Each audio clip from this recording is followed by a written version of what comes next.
नमस्कार, मी रुपाली आणि आज आपण बघणार आहोत महाराष्ट्रातल्या टॉप 5 ताज्या घडामोडी.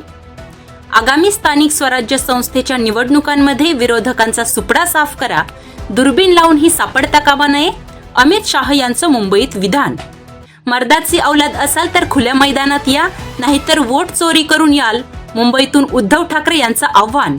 तर निवडणूक आयोगाला शिक्षा झाली पाहिजे, ठाकरे मुंबईतून कडाडले. नांदेडमध्ये राष्ट्रवादी काँग्रेस अजित पवार यांच्या दिव्यांग आघाडीचे प्रदेशाध्यक्ष रामदास पाटील सुमठाणकर आणि देगलूरचे माजी उपनगराध्यक्ष अविनाश निलमवार हे अनेक माजी नगरसेवक तसेच असंख्य कार्यकर्त्यांसह आज काँग्रेस पक्षात प्रवेश करणार.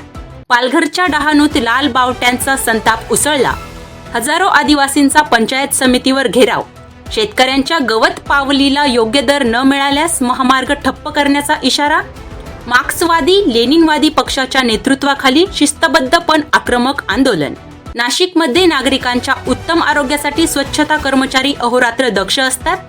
या कर्मचाऱ्यांसाठी आरोग्य, आवास व आवश्यक शासकीय योजना राबविण्यासाठी संबंधित यंत्रणांनी नियोजन करावे, असे निर्देश महाराष्ट्र राज्य सफाई कर्मचारी आयोग मुंबईचे अध्यक्ष शेरसिंग डानोर यांनी दिले. तर या होत्या आजच्या काही ठळक घडामोडी.